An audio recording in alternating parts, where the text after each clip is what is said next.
আসসালামু আলাইকুম। আশা করি সকলে ভালো আছেন। আলহামদুলিল্লাহ যে আপনারা অবগত হয়েছেন, দুবাইয়ের ভিসা বাংলাদেশীদের জন্য উন্মুক্ত করা হয়েছে। তবে আপনারা যারা দুবাইতে মাল্টিপল ভিসা করবেন, তাদের জন্য কিছু সতর্কবার্তা বা যে বিষয়গুলো আপনার জেনে রাখা দরকার, সেগুলোই মূলত আমি আজকের এই ভিডিওতে বলবো।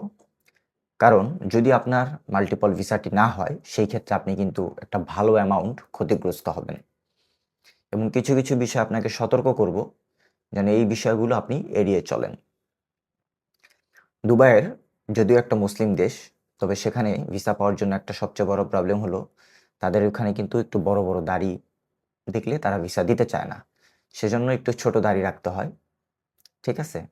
তো যারা মূলত ভিসার জন্য আবেদন করবেন, তারা অন্তত দাড়ি বড় থাকলেও ছবিটা যেন মনে হয় ছোট দাড়ি আছে, এই দিকটা ফলো করবেন। তো চলুন আমাদের আজকের মূল কথায় চলে যাই। সর্বপ্রথম যেটা করতে হবে যে আপনার পূর্বের ভিসার যে ইতিহাসটা আছে সেটা আপনাকে খুব ভালোভাবে দেখতে হবে এবং সেখানে সবকিছু যেন ক্লিয়ার থাকে, কোথাও যেন কোনো সমস্যা না থাকে। আর সবার আগে নির্ভরযোগ্য একটা ভিসা এক্সপার্ট থেকে বা একজন ভিসা কনসালটেন্ট থেকে আপনার এই ভিসাটির আবেদন করতে হবে। তারপর যেটা করতে হবে, আপনার আর্থিক সক্ষমতা সেটা সম্পূর্ণ প্রমাণ করতে হবে এবং আপনার অর্থের উৎস যেটা, সেটাও যেন কোথাও কোনো গ্যাপ না থাকে।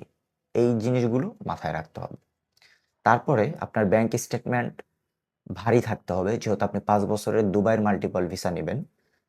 সেই ক্ষেত্রে আপনার ব্যাংক স্টেটমেন্ট ভারী থাকতে হবে, যেন ট্রানজ্যাকশন ভালো থাকে। আচ্ছা, তারপরে সকল তথ্য যেন 100% মিল থাকে। কোথাও যেন কোনো তথ্য মিসম্যাচ না থাকে। অর্থাৎ আপনি দিয়েছেন একরকম, বাট আপনার ডকুমেন্টসে একরকম, যেন এরকম কোথাও না থাকে।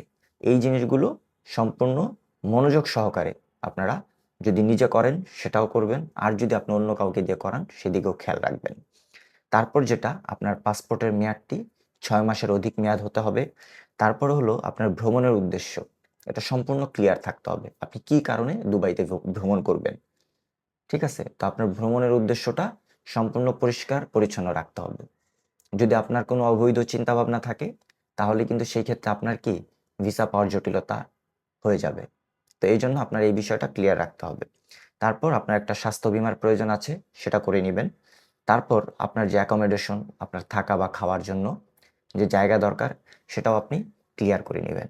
তারপর সাধারণত যেটা দরকার হয় আমাদের, রাউন্ড এয়ার টিকিট, আমাদের যাওয়া এবং আসার জন্য এয়ার টিকিট, এটা কনফার্ম করে নিবেন।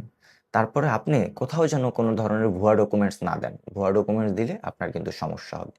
তো এই সকল তথ্যগুলো মাথায় রেখেই আপনি দুবাইয়ের ৫ বছরের মাল্টিপল ভিসার জন্য আবেদন করবেন। আশা করি বুঝতে পেরেছেন। ভালো থাকবেন। আল্লাহ হাফেজ।